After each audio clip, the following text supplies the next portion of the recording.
Hello, everyone, and welcome to this episode of AWS for Games Boss Level Podcast, where we seek to simplify and demystify AWS tools and services that can assist you in your cloud game development journey.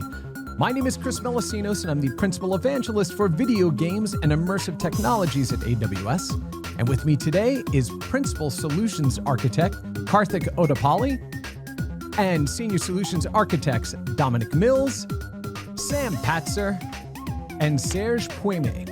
And on this episode, we go beyond the mute button and discuss the importance of effectively managing toxicity in games communities. Gaming's toxicity challenge represents one of the industry's most pressing and complex issues, threatening player retention and community health. And while traditional moderation tools like chat filters and reporting systems remain prevalent, they're proving to be inadequate for modern gaming's scale and complexity. And while current industry leaders are implementing sophisticated solutions combining AI, ML, behavioral analysis, and real-time intervention systems, overall success still remains mixed. Our experts' analysis will dig into how to address the toxicity problem with a multi-pronged approach, dealing with multimodal data and communications, and how to design for positive player interactions. But first, let's jump in and discuss what we've been playing.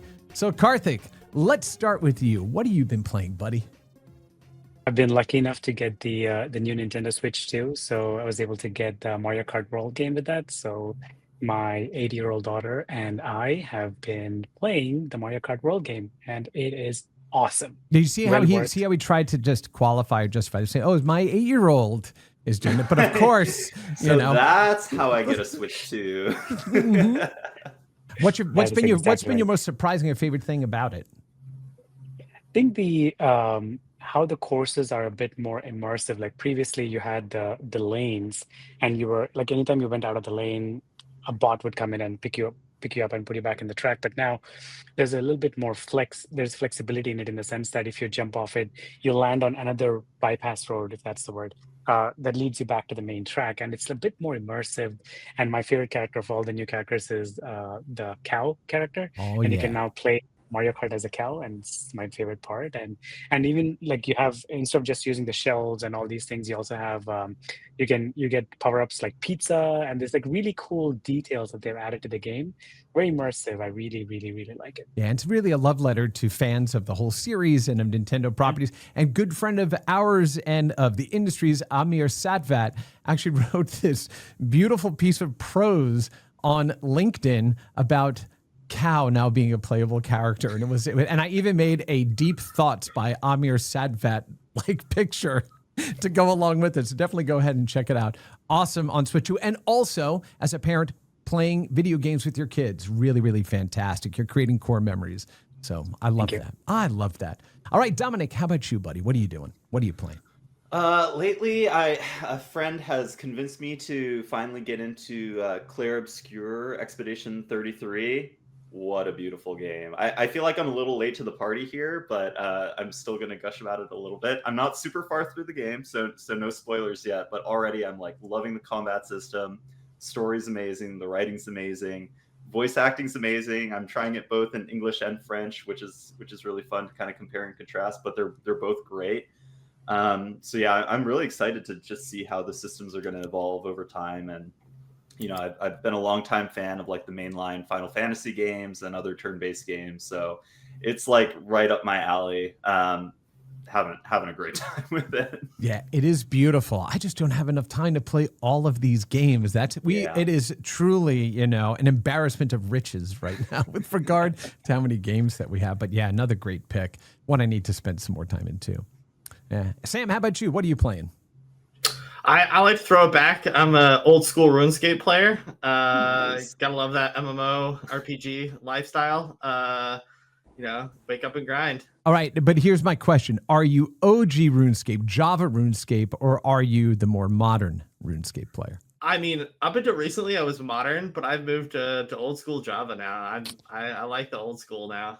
Yes. See, I told people from the beginning, back in 2000, that Java would be used to make some of the best and longest lasting video games in the world. And yes, RuneScape still does it. It's still out there killing it. It's awesome. And I love that you're using the Java version. Good job. Good job. Good. Not biased at all, are you, Chris? No, not at all. 16 years at Sun Microsystems. Why would I be biased? Okay. That would make the joke on Oracle, but okay. Okay. You want to go there? Unfortunately, that's all the time Karthik has for today. All right, Serge, what are you playing? So I'm actually trending to the Clay Obscure, like them. Ooh, yes. I just completed Assassin's Creed Shadows, so I'm out of my ninja times, and my focus is now on the artistic side of Clay Obscure. It's awesome. It's like watching a movie, or it's a piece of art. The scenery, the music, everything's just amazing. Yeah, no, and it truly is art. And video games, of course, one of the most important art forms we've ever had. And that's why it's so great that we get to help game developers create more art, get it out in the world, and build it on top of platforms that can reach the scale and, the complexity and the needs of not just game developers, but for players too. So I love the fact that you brought it up as art. For my part, yeah, I'm digging into the Switch too, Mario Kart World, but also playing the refreshed games, Breath of the Wild, Tears of the Kingdom, and Picross. So Picross is such a great game to sit down with when you're, binge watching a show and can play around with that. It's kind of the same thing as Power Wash Simulator is. It's just, I call it the second screen game. So if the principal one is the series you're trying to binge watch, you could just sit there with Power Wash Simulator and just gently power wash stuff. My wife's like, yeah, the outside needs power washing. I'm like, yes, but we're watching TV together and I still get to do that too.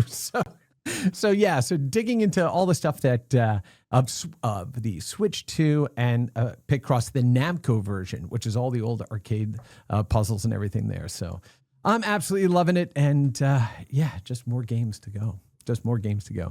So, all right, that is what we are playing. We're going to go ahead with our games out of the way. We're going to dive into today's topic, which is really about managing toxicity in game communities, right? So as the video game industry continues its explosive growth, solving the toxicity challenge isn't just about community health, right? It is a critical business imperative that really requires immediate attention and investment from industry leaders.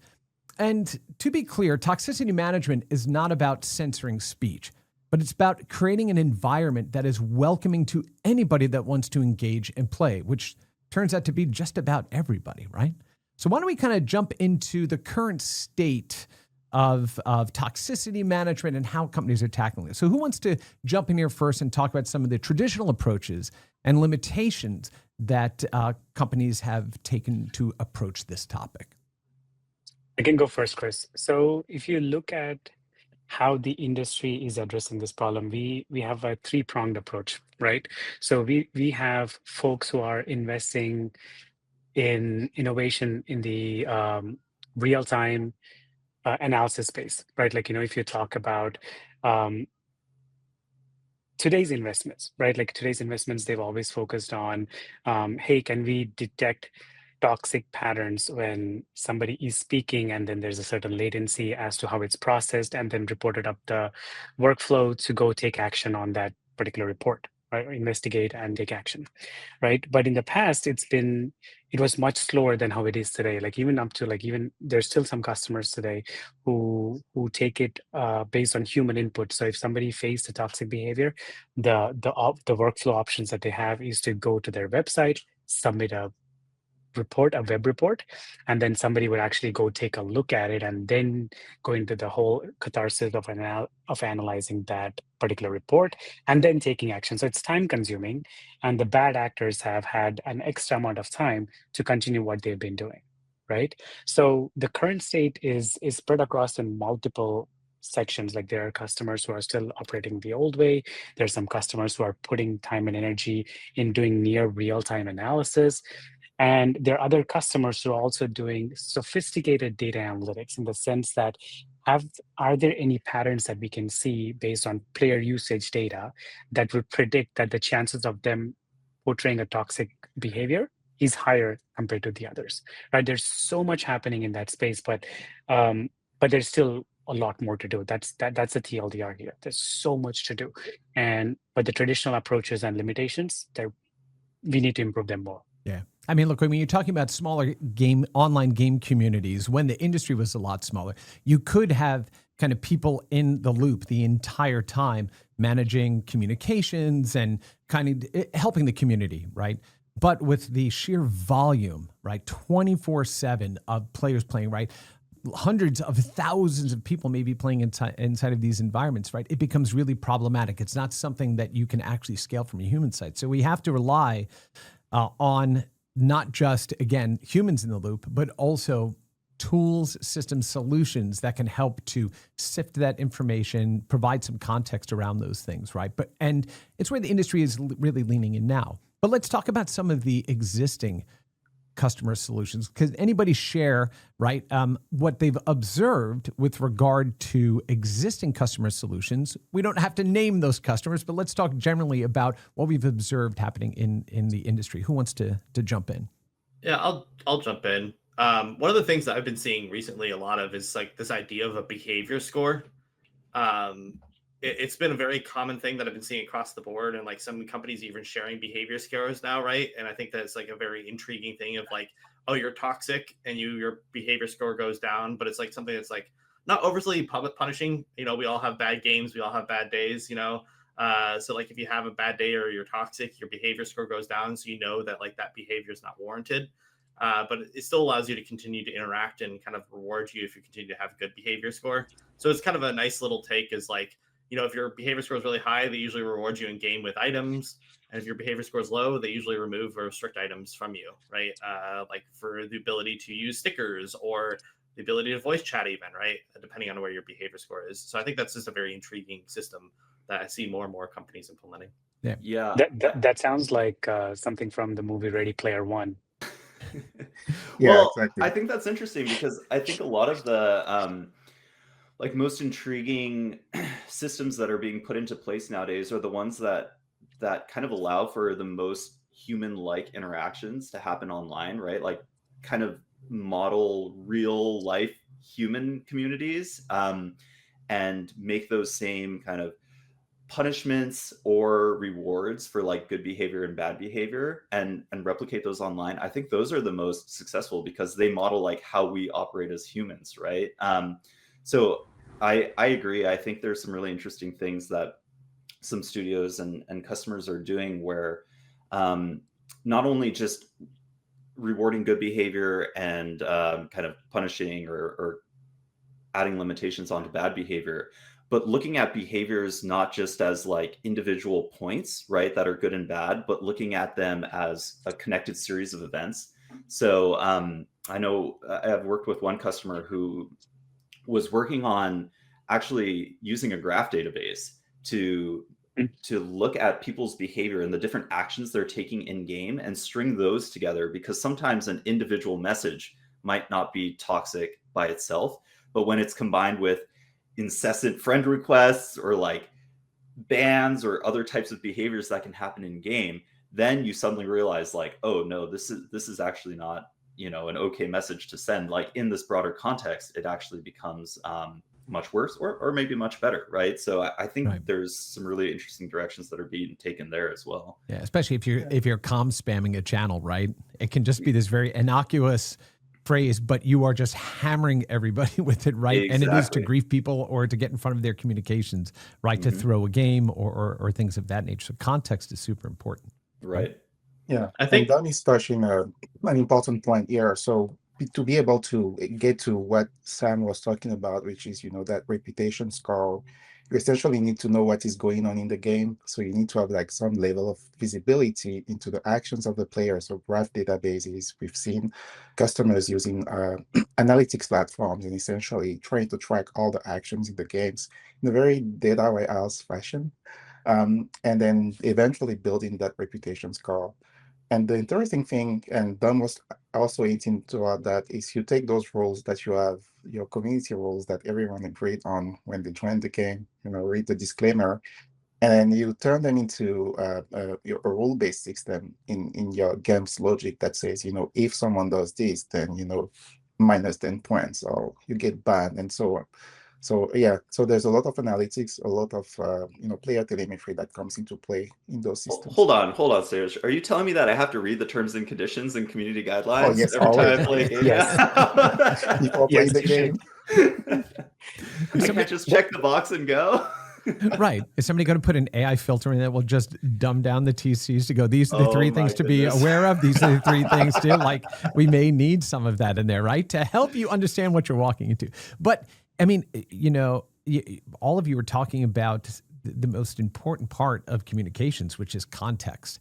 And it's really difficult to discern what the context is if we can't see that player totality. And so you're not just dealing with text-based chat anymore. You're dealing with voice. You're dealing with images that may be able to be placed in the environment, like stickers and things like that. You're talking about teams grouping, ganging up on other teams.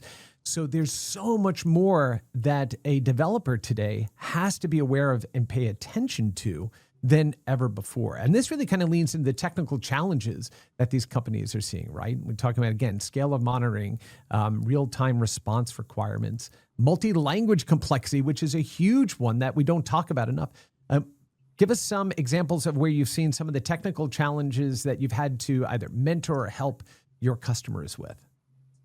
I think the multi-language is a big mountain that we're trying to cross, Chris, in the sense that if you look at some of the popular languages in the world, like English or Spanish or Hindi or Arabic or Chinese even, right? Like, all these languages, what context is so different once you cross the language boundaries, right? What can be considered as an offensive term in one language might not be offensive in the other one, could be friendly in the others. Or there's so much context that's lost in translation, right? And the systems are just not built for that. And what's happening is we with customers, we are investing in resources where we have humans come in and do that translation for us, like look at a subset of these transcripts and understand, okay, hey, this is not an offensive context, or this is an offensive context. There's a lot of human element in making sure that we are training the system to catch these contexts. But again, it's nowhere even close to like 60%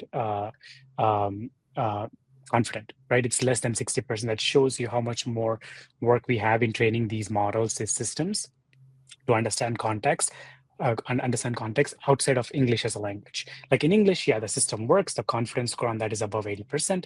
Sure. Awesome, we get that.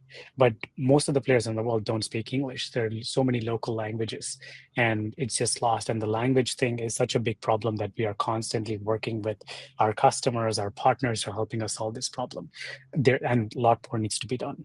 Yeah. And another added wrinkle on top of that is that even within the same language, depending on the community, one thing might be acceptable while in another it isn't, right? So I think we need to think about how individual communities can kind of decide what's okay within that community as well, right? Like what language is deemed as acceptable and what would be deemed as toxic behavior, and allow some fine tuning there. And when I say this, all that implies from the technology perspective is that this means more scale, right? If you're thinking, you're going to have an LLM for just English, well, now suddenly you need one for every single community you have on your game. And as your game blows up and the number of players you have increases, that's just going to be this kind of exponential growth. So yeah, there's a lot of open problems, and scale just makes those problems, exponentially harder. Yeah. And especially when you then, on top of all, you have emerging languages, that are generational, that don't map to any form of well understood, multilingual type of communication. So you're also dealing with that, right? Kind of language that kind of permeates the zeitgeist. So we have to come at this from all of these different directions. One of the things that I like to point out to people when we talk about, tools and technologies for localization, what we're really talking about, a lot of the automated tools are about translation, not localization. Translation, right? Getting from English into another language or dialect is one thing. But then, as you were pointing out, Dominic, and it's so important, is is this the way in this region you would actually say this? Are there different ways to phrase? Like you wouldn't actually say this, right? Like subs, not dubs, right? All the way, right? And so it becomes really problematic to have to deal and understand with all of those things, because you could inadvertently put a system in place that inadvertently mistranslates something that becomes rude, not socially acceptable for a community that you're trying to reach, right? And these the current problems and technical challenges that game companies deal with in managing those global communities. And that's a very good point, especially if you are speaking multiple languages. And I'm, going to remove my solutions architect at here and, be the player, right? The game player. So I speak 3-4 different languages, including a dialect. Some of the words that, we are acceptable in English and not acceptable in French. So it might, push me away from a specific game, and I might be attracted more to play another game that will, relate better to the culture. So there's definitely also a player retention issue here and challenge here, where we want to make sure that, we keep the player base, we keep players happy, but at the same time we meet them, at the same level where the culture is sitting here. Yeah. I think slang is a big problem too, right? I think one of the most common things in gaming is GG, right? But GG has such a different context depending on where you say it in the game. And to tell someone GG at the beginning of the game is very toxic, but to say someone GG at the very end of the game is very good, right? So like, it's all slang, right? How is a computer going to understand what GG means, right? Yeah. You can't. Yeah. I mean, look, even just in general conversation that we have, right, at a company like ours, through Slack, depending on who I'm talking to, when they throw up ACK, it's like, it could be acknowledge or it can be, like I don't want to see, depending on who I'm talking to. And so it takes time to parse that and go, oh, okay, yeah, no, this is acknowledge versus no, this is terrible, right? And so, we deal with all of these things. And again, it was typically humans in the loop that were able to go and do this. But the volume is just so massive now that we have to learn how to best employ technology to assist with these things. So it's a good place to jump in here. And let's talk about the current technology stack. So who wants to jump in and talk about kind of the current tools and approaches, like active versus passive systems that we find game developers, publishers, and our customers using today? I can start on that one. So a lot of serverless and event-driven architectures essentially to tackle toxicity. So first goal is to capture all the flow of information. Like you said, volume is high. You need to store all that data, be able to process it. So you have some real-time streaming happening. At the same time, you need to be able to do some pattern matching and say, oh, that specific information maps that specific pattern. I've seen it. Try to extract the context using another tool that will be more tailored toward machine learning and maybe artificial intelligence rather than a rules-based system.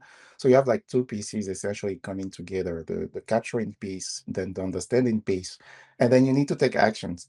And to take actions, it's another challenge because you also have a lot of volume. So we have seen a lot of state machines being used where the players essentially go through a series of states. And one of them could be, oh, you're banned from the game, you won't be matchmade anymore, or other types of states. Yeah. Anybody else care to jump in on that?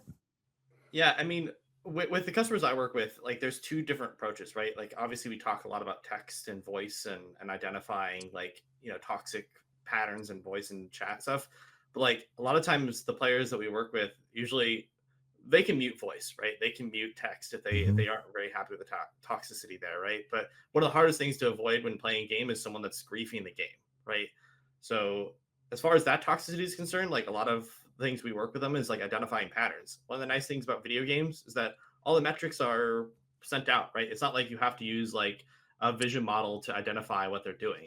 Everything is points of data that they can take a look at and analyze for patterns. For example, not referencing this game in any particular way, but like Old School RuneScape is a game I play, and like if a player comes and crashes a place that you're farming a certain mob or something like that is a toxic behavior, and that's an easy pattern to check because all of a sudden like someone else is fighting this mob that you're also currently fighting, right? That is a pattern that can be looked at and recognized as an issue, right?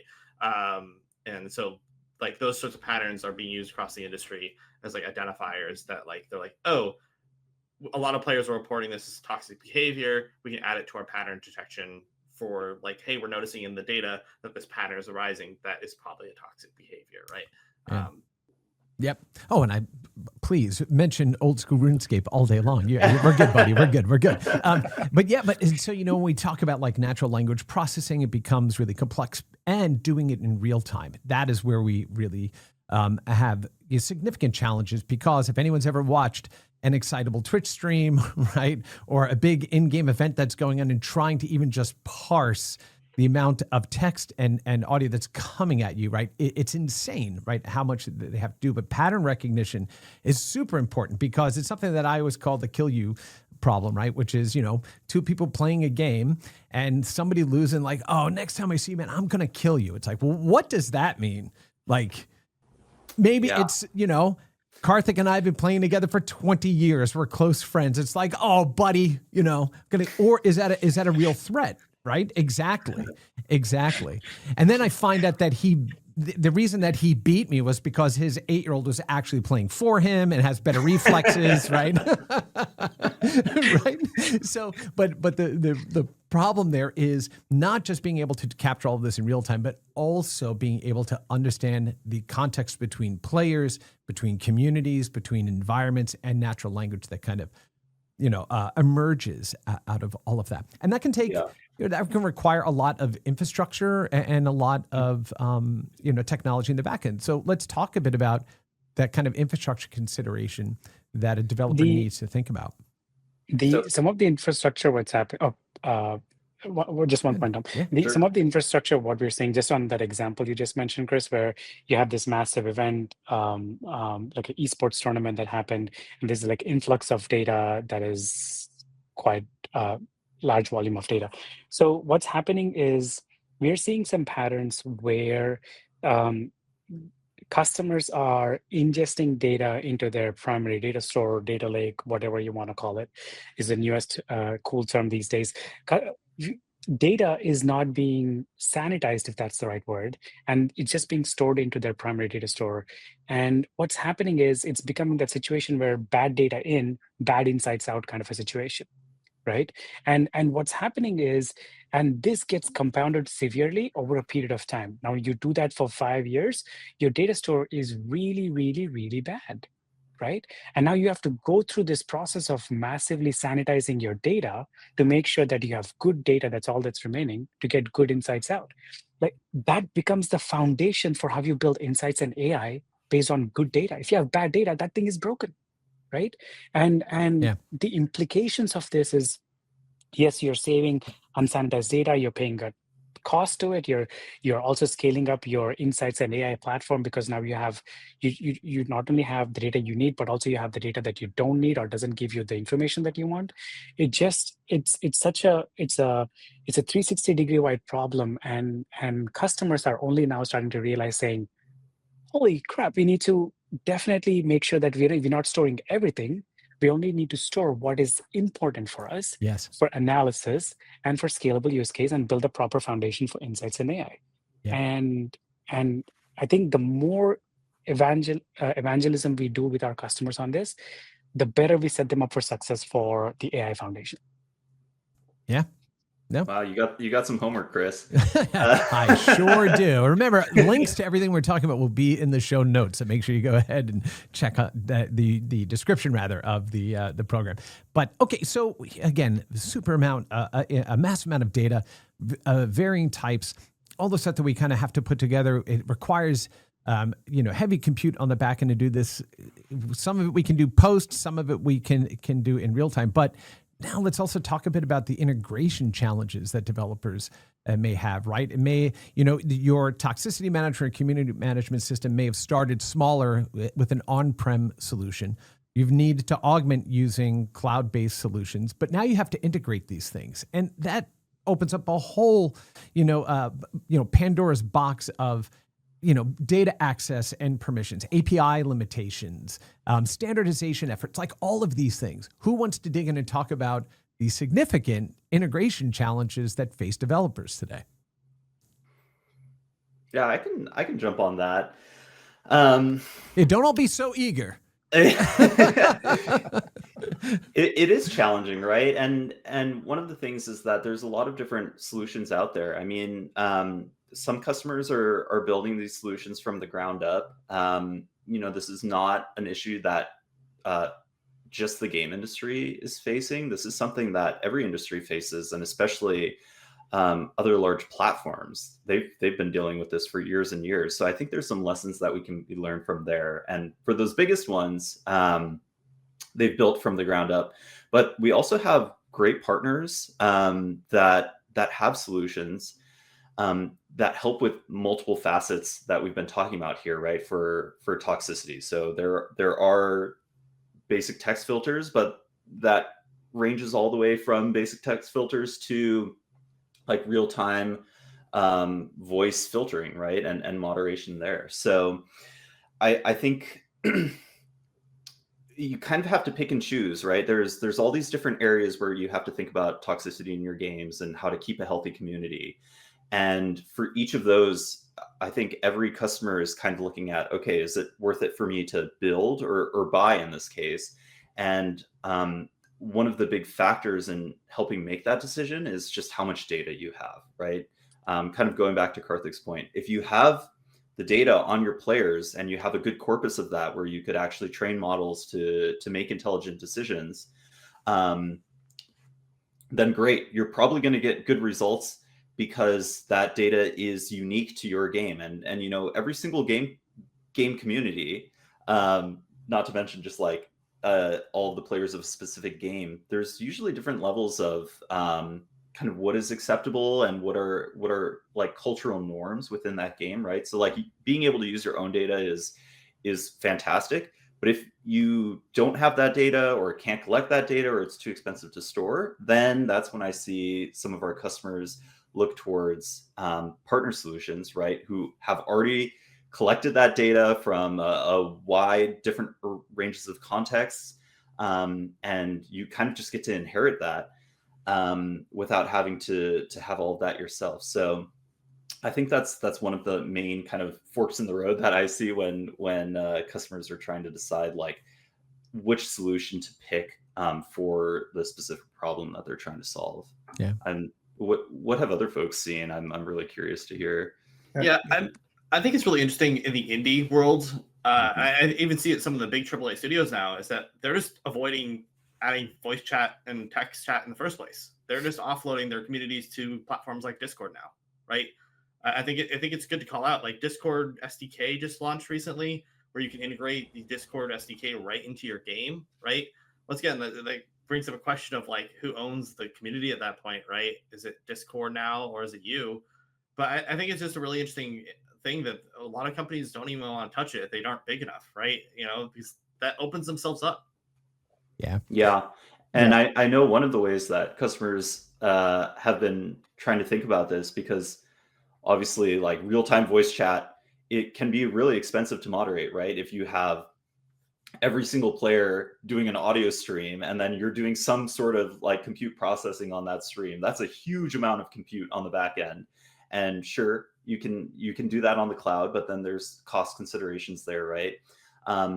One idea that I've seen customers exploring is actually kind of decentralizing the processing there and moving it back onto the client side, and doing some light processing there of the voice stream, seeing if they can use some smaller models to actually do some moderation on the edge, and then collect that in the cloud and do some final processing there before it gets sent back out. So some really interesting ideas out there to kind of control costs. If you do want to have like voice and text as an integral part of your game, there's also some games where it works great. And that's sort of like the core like ethos of the game is communication without, text or voice, which I also think is really cool. Yeah, actually, to double down on what Sam and Dom are saying, reusable systems are the key here. So you want that system to grow and learn over time. So you want it to be reusable, and then a way to do it is to have SDKs, like Sam just mentioned. Discord is one, but we also see customers building their own SDKs, embedding those into their games. And it's interesting because the same SDK can be used at multiple places.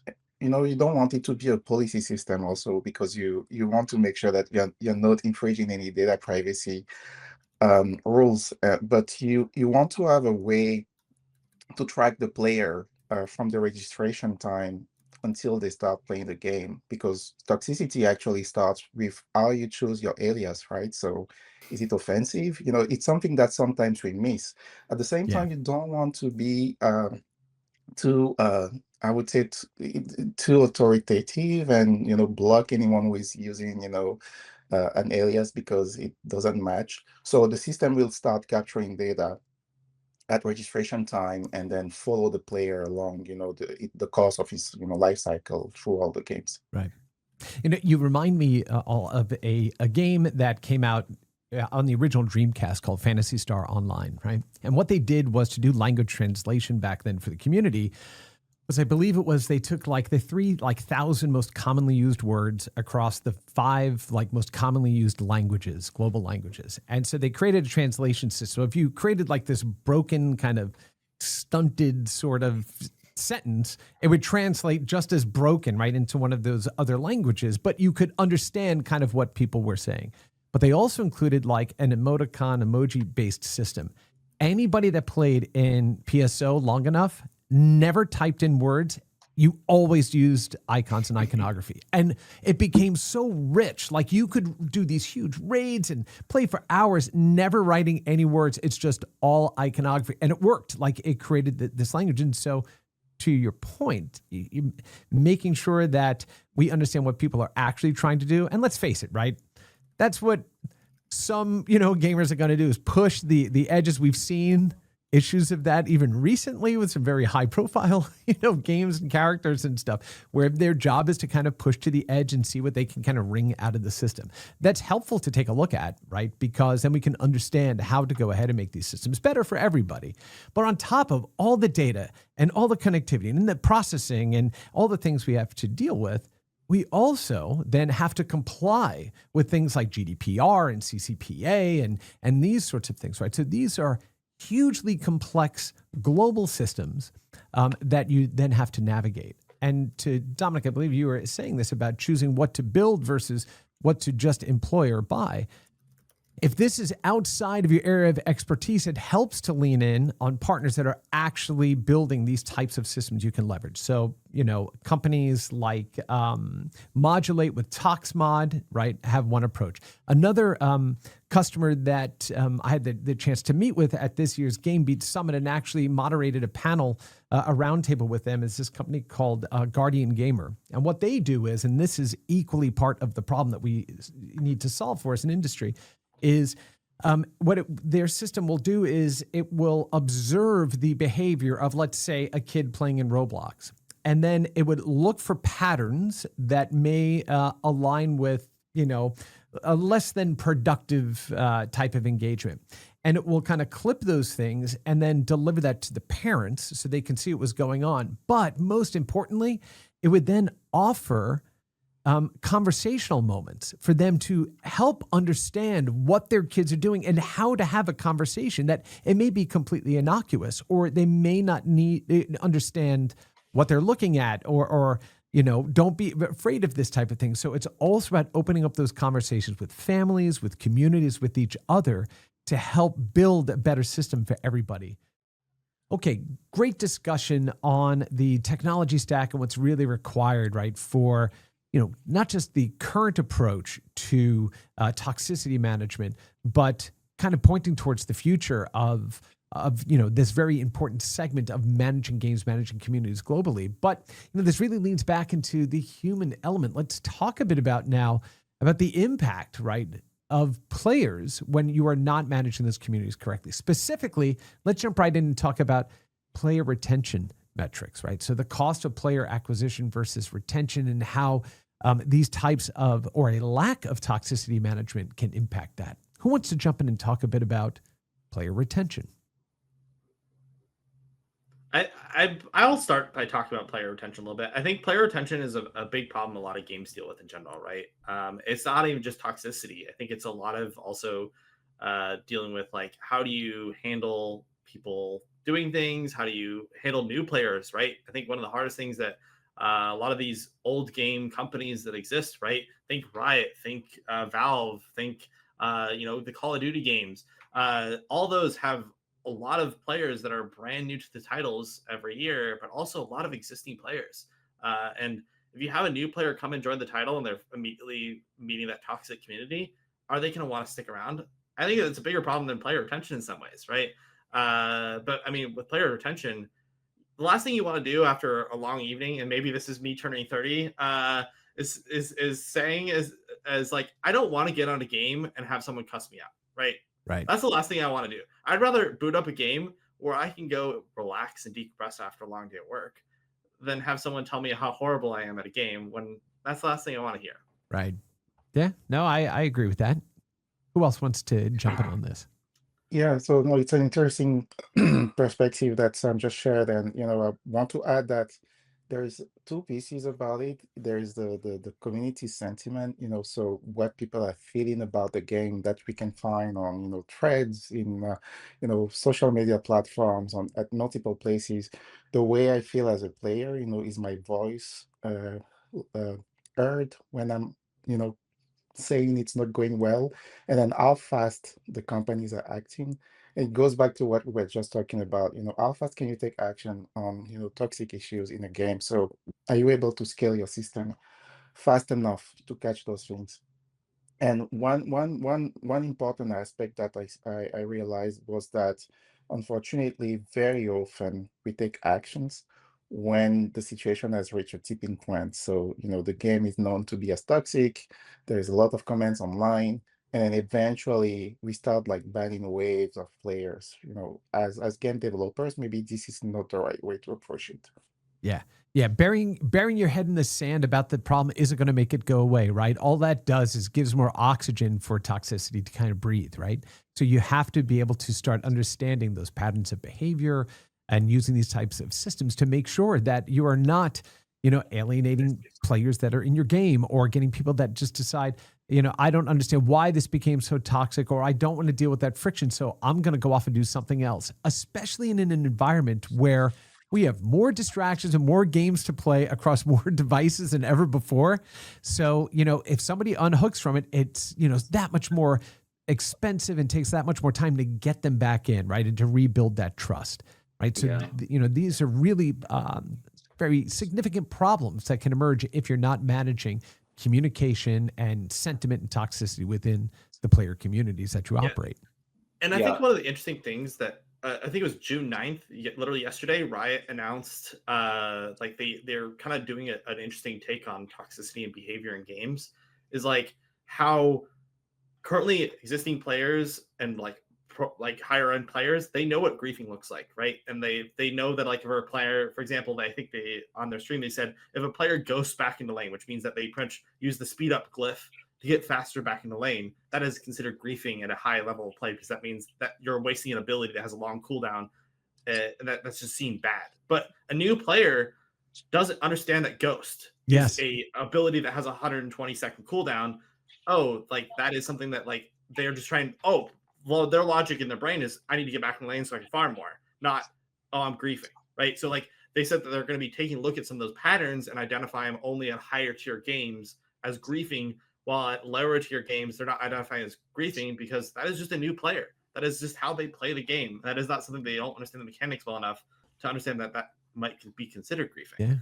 Yeah. So I think that's just an interesting thing, is like also identifying how you do that and onboard those players. Again, another example of where context matters. Kind of going back to Serge's point, there was a panel on toxicity at this year's GDC that had representatives from EA and Roblox and other large gaming companies. I think there was a ex-Blizzard person on that panel as well.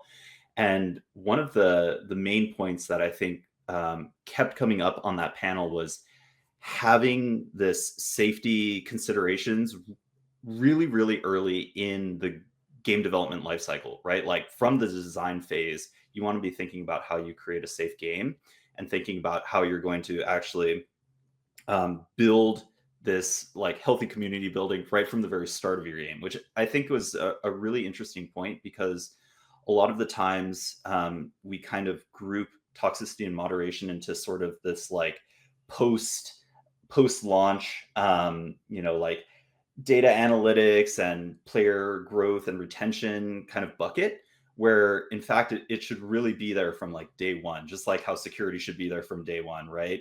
It's something that goes hand in hand with the entire like life cycle development of the game. Yeah. Now, The Blizzard, so when Blizzard, you talked about Blizzard, Dom, and they, a couple of years ago, they talked pretty publicly about the endorsement system that they built in Overwatch. So for folks who have not heard of it, the endorsement system is basically Blizzard has created like numbered levels for players. And what it is like based on your behavior, positive or negative, it would group you with similar players. So so you have a score, and as you're trending towards a positive score, you would get more loot boxes, you would get more rewards within the game. And then, but if your score is going the other way, then now you'll start getting paired with folks with similar lower scores.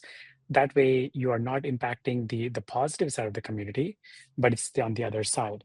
And then now your rewards are significantly lesser. You will not get the latest skin or tool or whatever thing that they're giving out in these loot boxes. You don't have that.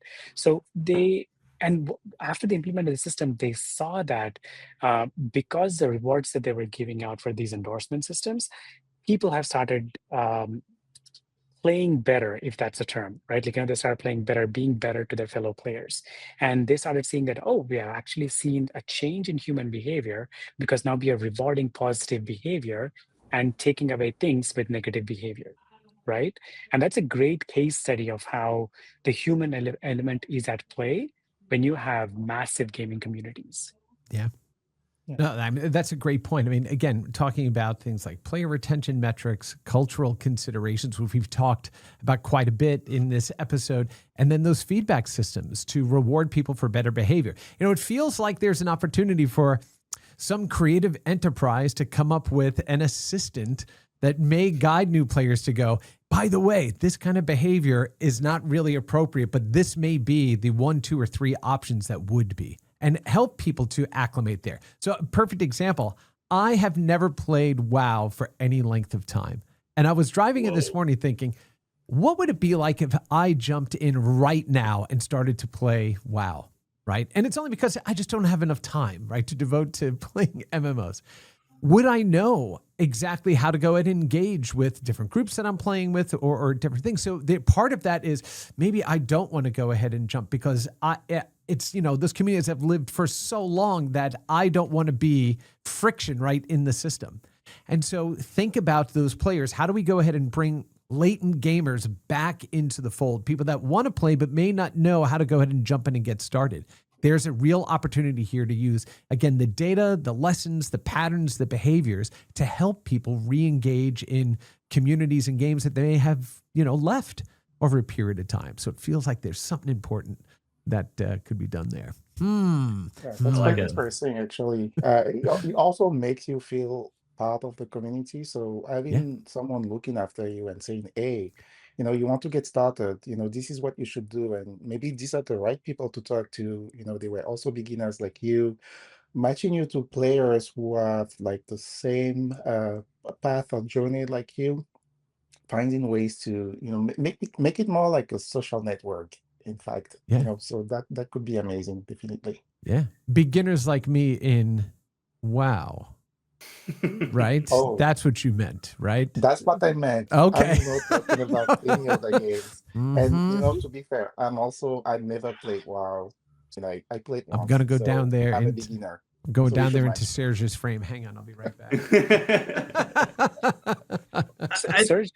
Serge, you mentioned a very interesting thing about the social connection of it. Like, can you expand on that? Like, are you thinking about, or are you thinking about a system where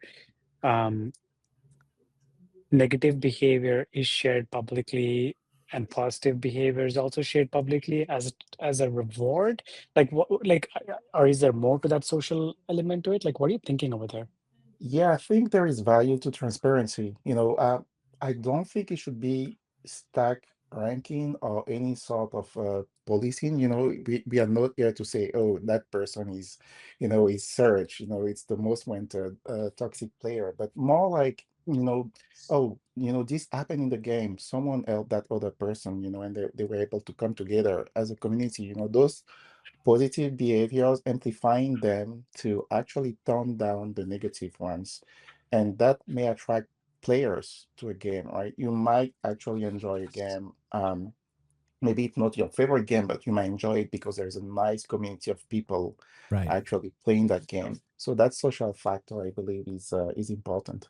Yeah. And that's the number This one really, factor to retention is having friends in the game, right? And having community in the game. That's the number one factor that keeps people in games. It's not the mechanics. Right. Yeah. Yeah. Agreed.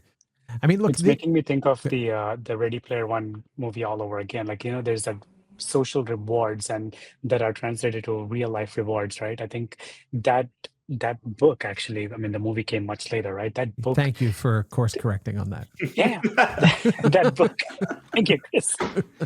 That book really talked about in detail, and in the movie, they kind of like, I don't know if they superficially had talked about, like, the rewards of finding this pot of gold in this virtual reality. Like, spoiler alert if folks have not read that book or seen the movie, but that translating to real life money is, I think, is a good example for us to start thinking how we design these systems, right? Like, what is a social angle to it that translates to real life rewards, and is that a long term play or a short term play? Because if it is a short term thing, then how do we make sure that we build a system that's there for the long term? Like, we are building a Yeah. better community, right? Yep. And I think the more resources and energy we spend in that space, the more we bring the human element together, right? Yeah. I like that, Serge. Thank you for that. Yeah, no, I agreed. And this leads us right in kind of our last segment here, which is really about the path forward, right? And specifically, let's talk about what are those short-term improvements that game developers, designers, publishers, companies can use to go ahead and create better environments for everybody, right? So one of them, yes, do we go ahead and have kind of activities inside of those games or frameworks that then present themselves outside of the game within the context of those communities? And again, context is super important, right? We have to make sure that people are doing what we think they're doing, saying what we think they're saying, behaving the way we think they're behaving before you kind of surface things that could be viewed as more, negative versus positive, right? But again, let's lean in and talk a bit about, again, those short-term improvements, right? Enhanced reporting systems that are context aware or cross-platform moderation tools. Who's jumping in to give us some of those tasty bits on short-term improvement? There is one aspect I believe is key, and I know we all spoke about it briefly earlier. It's data privacy.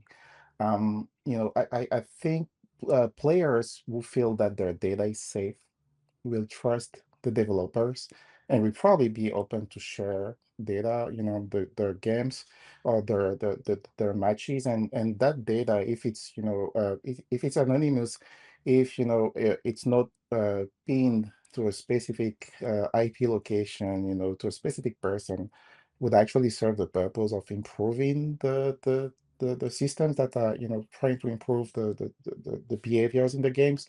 I do really think that we need to create that trust. It's like a social contract between Right. the players and then the game developers and the systems. My data is safe in your hands. It's not going to be used, to do something that I don't agree with. I want it to be used to train your systems to actually fight toxic behavior in a very positive way. Yeah. No, I I think giving excellent. more ownership to the player is also a valid point, Chris, in the sense that if you look at certain game companies, if you go into your account profile, there's usually an option to, hey, delete all my data and my account with this process. So we're giving the ownership back to the player, saying, hey, like, if you're not comfortable, not a company having your player data and you're no longer playing that game for whatever reason, then the option for the player to think that, hey, I can safely request a delete data request and make sure and I can rest peacefully that, my data is no longer with this said company. I think tools in that, like giving such self-service tools to customers, to players, is a good step in that direction, like, where we are earning trust with the customers and the players and building on top. That is a good foundation, but we need to do more in that space, right? I think that is a good thing that we can do in the near term future, like, giving more options for the players for self-service capabilities. Yeah, I think there's a really cool initiative called Roost right now, robust open online safety tools. That's a collaboration between a bunch of some games customers and other organizations that are coming together and trying to sort of forgive the AWSism, but undifferentiated heavy lifting that's in this space, right? So there's just a bunch of common tools like case reporting applications and moderation tools and things like that can be used across pretty much any game. And what this initiative is trying to do is make that available and create this like common set of tools. So really kind of get people above the low bar and just have like something for their game, right, that they can use and then customize from that point on to become even more effective. But I think as more initiatives like this start to kick off, there will just be more tools available for game developers, and ultimately that's going to lead to healthier and happier communities across the board in the industry. Yeah. Now, look, I mean, even completely outside the context of this, I've often said that when people understand that their identity and their data is a currency, right, we start to think about it differently. And if they're giving that information up to you and you're using that to build a better game, build a better service, these sorts of things, there is a certain amount of trust that has to be established there. It's making sure that we're, companies not abusive with that information, and making sure that people can, as Karthik said, if they no longer want to be associated there or to play the game, they should be able to go ahead and pull that out and be safe, knowing that their information is safe with them.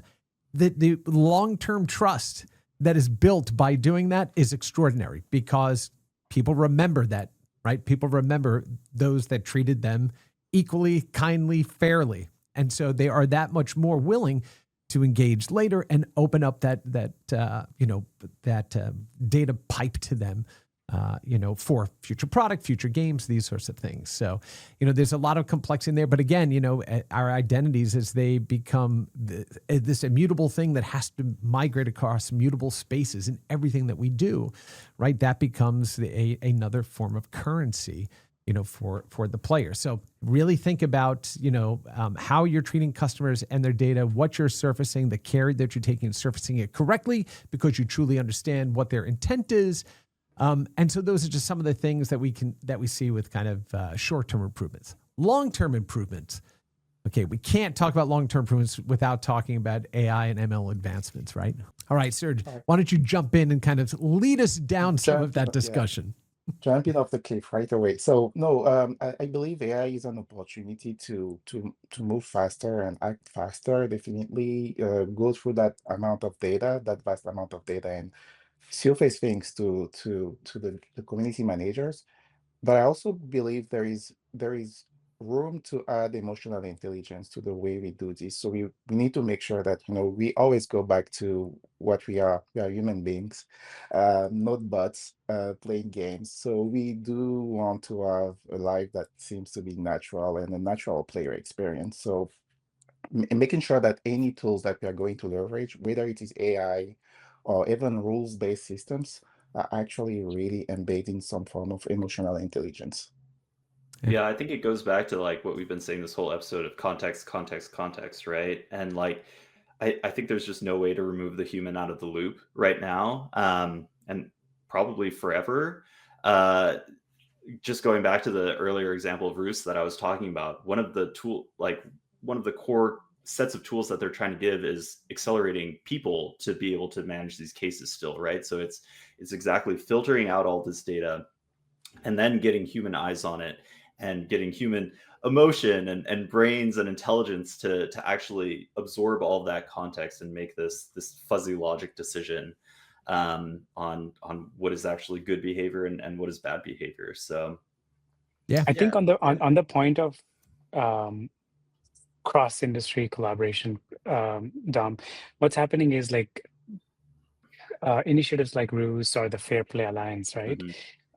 We have these alliances like Ruse Alliance is there, Fair Play Alliance is there, but what's happening is the true collaboration between top gaming companies to share toxic player information is missing.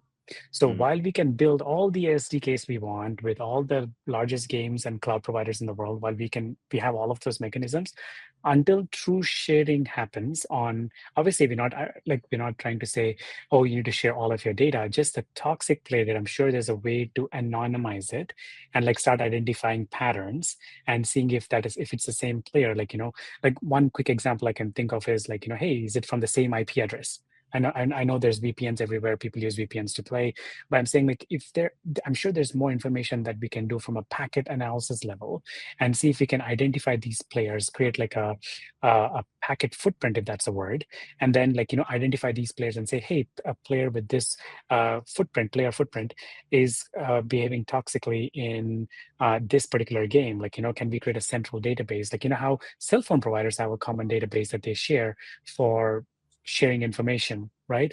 Anything in that cross-industry collaboration is ripe for disruption. Like today, we have all these alliances and all these things that we do, but that cross-industry collaboration doesn't exist. And we had many customers who tried and go down that path, and they couldn't do it because of legalities in that place. So if the companies can break beyond that and see, hey, we need to solve this as a gaming industry, gaming community thing, I think that's when we'll start seeing true change. Like we even had rumblings on customers saying, hey, can we start looking at the hardware codecs that they're using, like using the GPUs that they have or CPUs that they have, and start tagging players to that instead of IP, which can be easily anonymized, right? Yeah. Sure. I mean, it sounds like you're suggesting some kind of like almost like a universe, and then like having some meta information about that universe. I wonder what that would be called. Oh my goodness! If Ready you, Player One. oh my! This is like the third time I think I'm going to say it. That's all the time we have for it. No, just welcome to the metaverse. And yeah, we also and you invoked Ready Player One multiple times too, right? So but in all seriousness, yeah, it's not to penalize players; it's to help make it better for everybody. And there are places where you're going to have, aggressive communities that want to play with each other, and that's okay, right? The video games and these types of things are the place where you can explore all of those things, the human condition there. But we don't want to also do that at the cost of people who just want to be able to play or find their communities, right, within those spaces, right? These are all tools to help companies decide and build the right type of environments for those communities to grow, flourish, and have long-term relationship and engagement with those players, right? So again, leaning into things like common API standards, shared information, working across the industry, and collaborating on ideas and initiatives to go ahead and make the industry better, overall. But then we also need to talk a bit about the infrastructure evolution, right? This can spiral very quickly with the amount of data that's being processed. So how are we thinking about, client-side processing of some of that data, server-side processing of some of that data, and kind of spreading almost, like in a grid type of compute environment for managing, again, that massive amount of data and kind of spreading the infrastructure cost and processing kind of smooth like peanut butter, right? Across all the players. Yeah, I think you said it really well. I mean, there's the angle of, technology is continuing to improve, especially in the AI/ML space, right? Where we're getting improvements there every day, and optimizing the amount of compute that we need there. So that's one angle. The other angle is finding other areas where there's existing compute, and a lot of games, there's a client there, and there is inherently compute on that client, unless you're doing like a thin client in game streaming, which is a whole different story. But yeah, there's opportunities to use that the processing power that's at the edge as well, right? So it's there's power there, but it's harnessing the power and doing it in a latency sensitive way that still works in the games industry. Right. There's still some challenges there. But I think we have people working on these problems, so we're going to see improvements in this space, and ultimately, I think it's just a matter of time before we have better and better solutions for these problems that we're talking about today. Yeah, I think part of the problem as well that at least I'm seeing a lot of this is like toxicity is bred from a problem of being anonymous, right? Like we all hide behind the gamer tag, right? If we all had our gamer tags up in our names as well, like how proud are you of your gamer tag? Like what happens if you go search back in 10 years? Or how embarrassed are you by your gamer tag that you made 10 years ago and went, oh, yeah. See, those are all questions, right? Like cyber, Cyber Ninja 4000. Yeah. No. But it brings up an interesting problem, right? It's like, how do you handle that being anonymous and wanting to empower those people to really be anonymous, right? Without breeding toxicity. And like things like obviously like doing on-prem or on computer or on device toxicity reports is a good step towards it. But like, once again, it brings the problem of, oh, my niece played on my computer. All right, well, how do you know if that niece is very toxic or not, right? And like, how do you know that is who I am and who that is? It's like, you don't know. Is the answer to that. Yeah. And it's watching for those patterns of behavior, something, and that really then means you're focusing on the individual. So observing that this person may have always played this way, and suddenly there's been a drastic change in the way they played for this short period of time, can point to that anomaly, right, of somebody else that was using that account, right, and can kind of surface that. Right. So it's not just to protect the game and the communities, but also protect the individual players, because sometimes they may not realize, right, that somebody was compromising their account, compromising their gameplay, compromising their reputation, those sorts of things.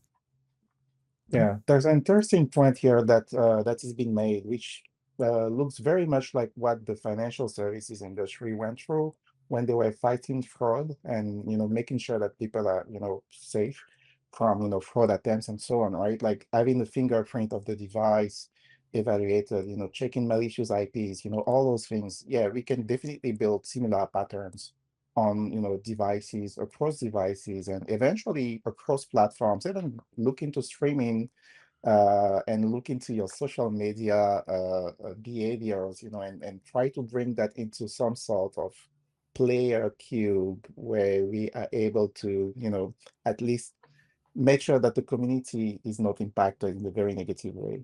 Yeah. And this is a problem that but prior to working on games, I actually covered real estate, like solving a real estate problem. And one of the biggest problems they dealt with is, all right, so you go shopping for a house on your website, and now you want to go see the house in person. Well, they might be logged in on their desktop, but they're not logged in on their mobile phone. How do you continue to help this person shop for a house when they don't want to log in mobile? Right? And how do you fingerprint that person? I think it's not even a games problem. I think it's literally like a industry tech world problem of how do you properly identify someone across the device, across the platforms, without compromising their security and their privacy, right? Because like the last thing they want to do is like see, oh crap, I get an advertisement because I talked about cat litter on Instagram when I was Googling for cat litter 2 days ago, right? Like that, that's too much invasive, right? But like, how do you provide that good experience still? Yeah. And it all comes down to context. As we've said multiple times here, right? Context of what the players do and context of what the companies are doing. But at the end of the day, it is really about making sure that we protect the players, we protect the community, we protect the opportunity for the intellectual property and art and world building that goes into making these games to sustain for the long term, right? I would also say the last thing as we wrap up this episode is all of this really kind of centers around conversation, having conversations with your family, with your kids, with your friends, with the people that you play with, and making sure that we're giving players the ability to understand how their actions are being perceived, how to go ahead and be healthy and good players and community members across all of these things. And sometimes that may mean, griefing your friends while playing and understanding in that context that that's perfectly acceptable, because that's what I would expect all these guys right now with me on this podcast to do to me if I'm jumping into WoW for the first time. Absolutely. How dare you? How dare you, gentlemen? But yeah, again, this is really about making sure that we create the best environment as an industry for players and for people who make these games. And so with that, it's going to take us to the end of this episode of Boss Level. I want to thank my co-hosts, Karthik, Dominic, Sam, and Serge. And remember, you can find links to the materials we discussed in today's episode in the show's description. And I want to thank you for spending time with us, and we'll see you on the next episode of AWS for Games Boss Level Podcast. Bye, gang. Bye.